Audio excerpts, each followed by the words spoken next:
Welcome to the CISSP Cyber Training Podcast, where we provide you the training and tools you need to pass the CISSP exam the first time. Hi, my name is Sean Gerber, and I'm your host for this action-packed, informative podcast. Join me each week as I provide the information you need to pass the CISSP exam and grow your cybersecurity knowledge. All right, let's get started. Good morning, everybody. This is Sean Gerber with CISSP Cyber Training, and hope you all are having a beautifully blessed day today. Today is CISSP Question Thursday. So yes, we are going to be getting into the questions related to Domain 1.6 as it relates to the content that we provided on Monday's podcast.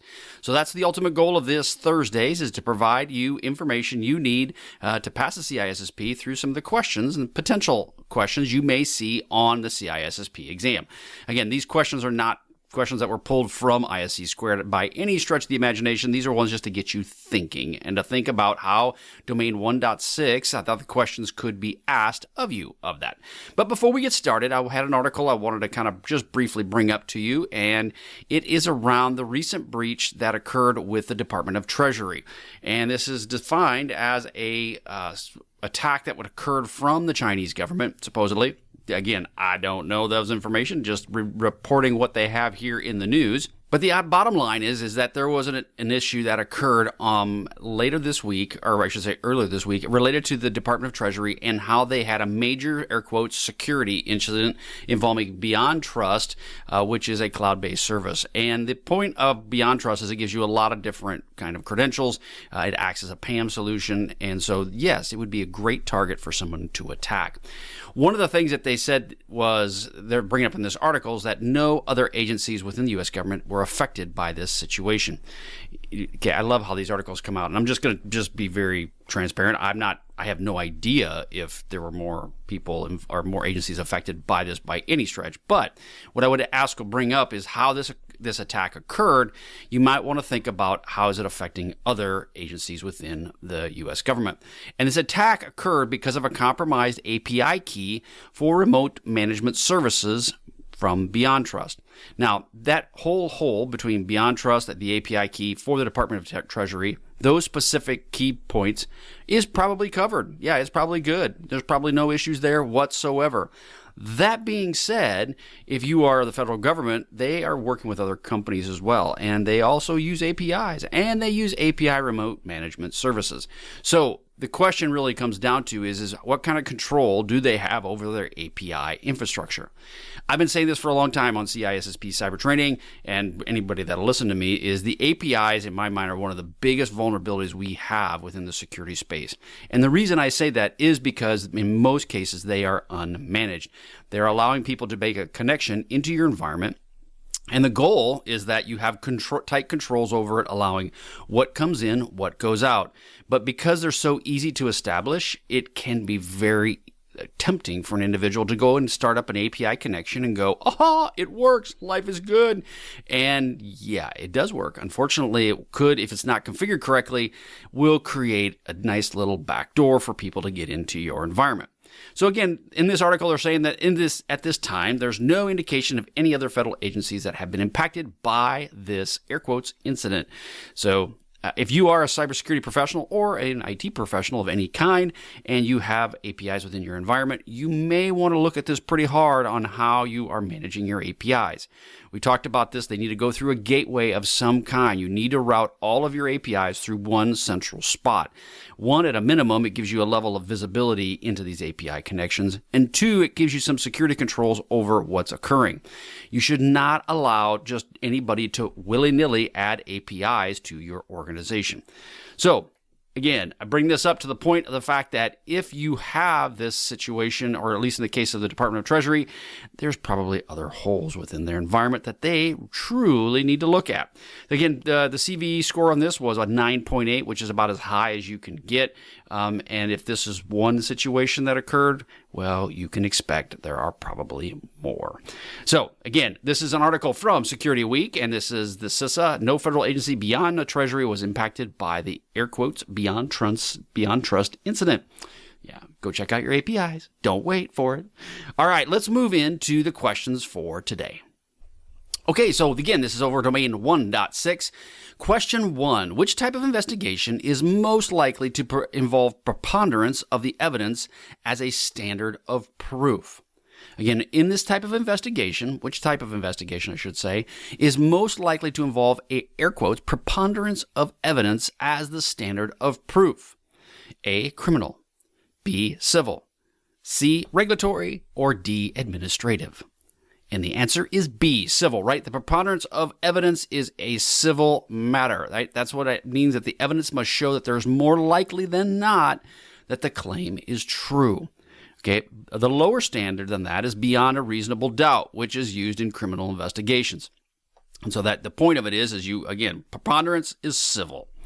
Question number 2. What is the primary purpose of a regulatory investigation? Again, what is the primary purpose of a regulatory investigation? A, to enforce internal organizational policies. B, to resolve disputes between private parties.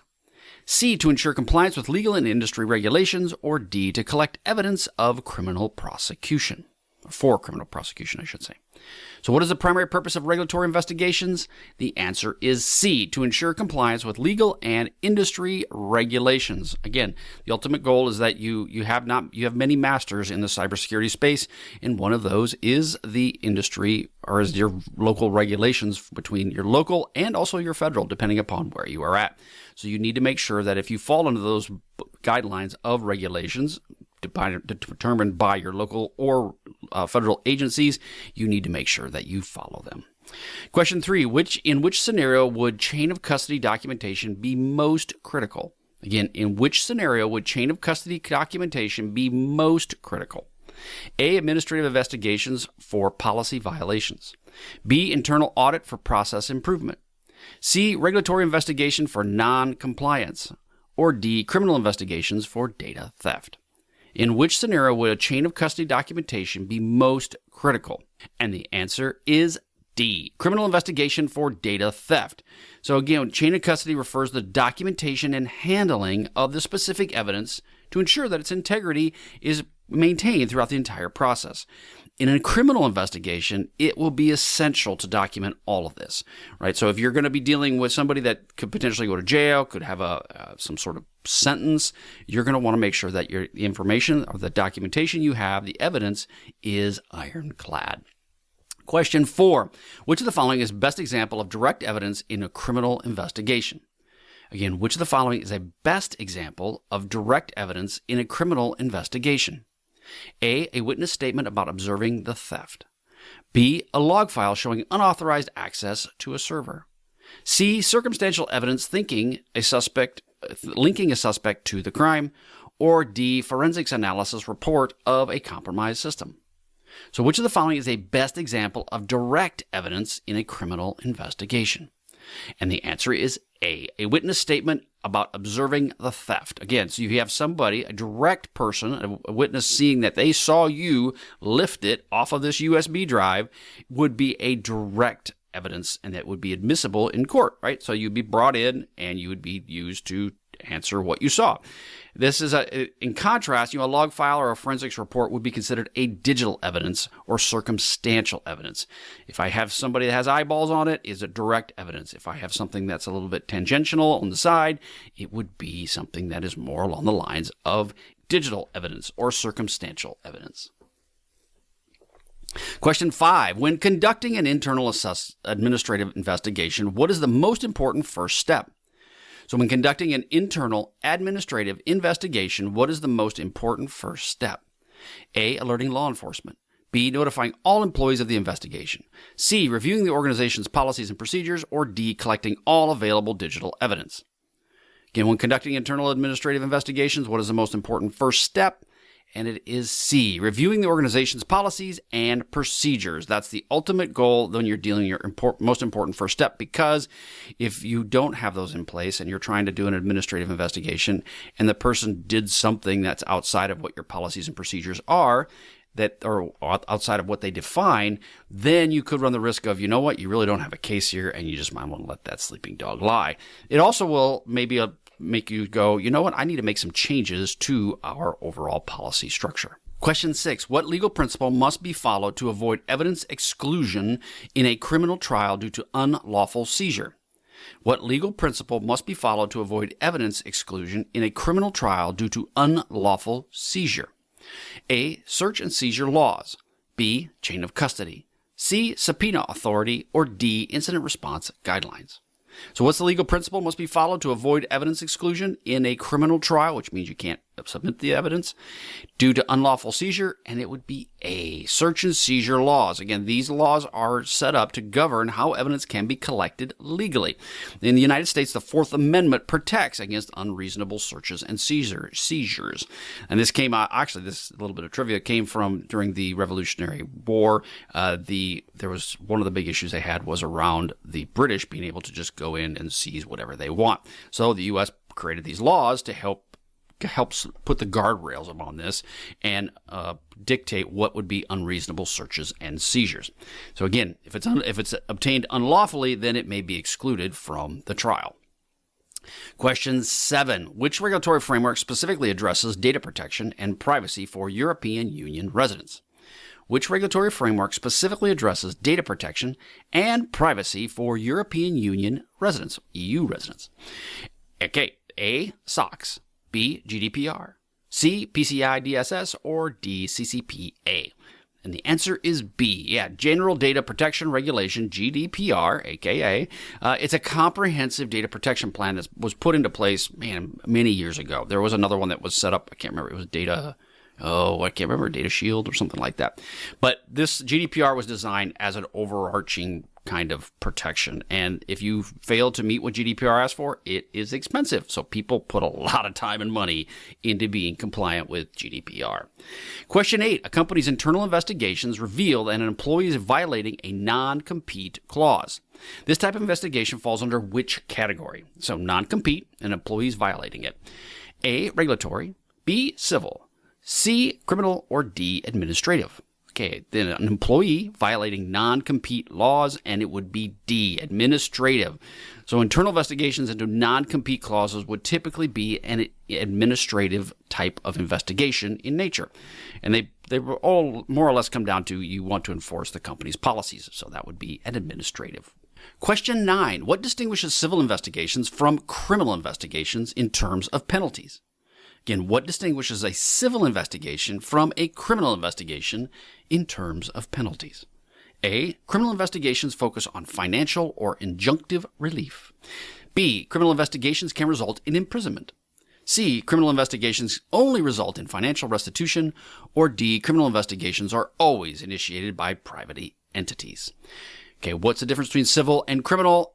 A, civil investigations focus on financial or injunctive relief, right? That's the main point of them. They put injunctions in place to prevent certain actions rather than punitive measures like imprisonment. That's the ultimate point. But again, that comes back to with civil and criminal, the differences in what is defined and needed for evidence. Beyond a reasonable doubt is criminal. And so therefore the evidence aspect falls into that category. Question 10, which of the following best describes circumstantial evidence? Question 10 is, which of the following best describes circumstantial evidence? A, the direct observation of a criminal act. B, evidence that implies a fact but does not directly prove it. C, evidence that is inadmissible in court. Or D, evidence obtained through direct forensic analysis. So again, what best describes circumstantial evidence? It is B, evidence that implies, air quotes, a fact but does not directly prove it. So if you see something that isn't directly corroborates that there was an issue, it will then be circumstantial evidence. So again, finding a suspect's fingerprints on a door does not necessarily prove that they committed the burglary, but implies they were present, or maybe they showed up earlier or later. That's just kind of bringing all this little story together, that the circumstantial piece of it. When you're dealing with IT, did the guy actually have USB access? Did the person log in that day? Did the person use their USB access? And so on and so forth. Question 11. An investigation into insider trading is likely conducted by which type of authority? So insider trading, who would be doing that? A, criminal law enforcement. B, administrative review committee. C, private arbitration panel. Or D, financial regulatory body. So an investigation into insider trading is conducted by which type of authority? and it would most likely be the D, the financial regulatory body. Now, insider trading, again, buying and selling securities based on non-public information. If you do that, that violates what the SEC has out there, and so they're highly likely that they would get involved when you're dealing with insider trading. That being said, you can also say that there would probably be other people involved in this as well, but the financial regulatory body would take lead on these types of situations. Doesn't mean they won't come back after you for criminal aspects, aka Martha Stewart. That's where she ended up dealing with that. Question 12. Which concept ensures that every individual who handles evidence is recorded? Which concept ensures that every individual who handles evidence is recorded? A, evidence integrity. B, chain of custody. C, forensics readiness. Or D, digital signature. Again, which concept that every individual who handles, touches, deals with it any way is recorded? And the answer is B, chain of custody. Again, chain of custody tracks the evidence from its collection to the presentation in court, ensuring that everybody who touches it has access, that is supposed to have access to it. There's a record of who touched it, when they touched it, and so forth. Question 13. Which act governs electronic communication privacy in the United States? A, Sarbanes-Oxley. B, Computer Fraud and Abuse Act. C, Electronic Communications and Privacy Act. Or D, Federal Information Security Management Act, or FISMA. And the answer is C, Electronic Communications Privacy Act, otherwise known as ECPA. This basically is an act that was put in place for electronic communications and how they can be accessed and intercepted in the United States. Okay, so that's a key factor around that. When you're dealing with SOX, that focuses on financial practices. Computer Fraud and Abuse Act, that's CFAA. This deals with computer-related crimes. And FISMA is focused on the Federal Information System Security. So if you got to know the differences. If you're going to whittle them down, the Electronic Communications Privacy Act, at least at a minimum, has it in the name. Question 14. Which of the following is a primary objective for forensic readiness? A, ensuring regulatory compliance.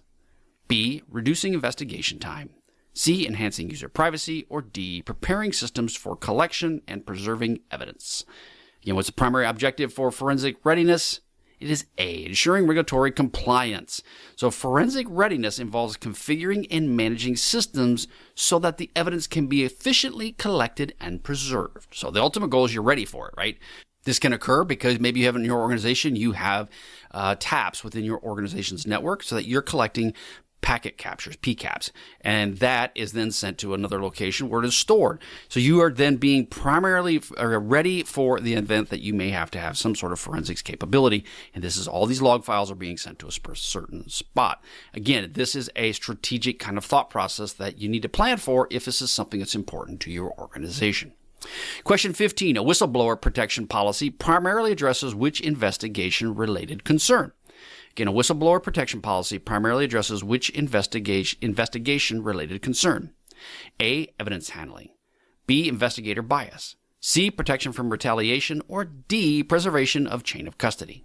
So a whistleblower protection policy addresses which investigation-related concern primarily, right? And the answer is C, protection from retaliation. Whistleblower protections are designed to protect the individuals who report potentially unethical or illegal activities, right? It's to help them. It's help to encourage people to come forward and without having to be worrying that someone's going to throw you under the bus. So that, again, that's the ultimate goal, is that the whistleblower piece is protection from retaliation. If you violate that, that can go ugly for everybody. So you want to make sure that if you do have that within your organization, you are watching it very closely and you have a good plan in place to deal with whistleblowers.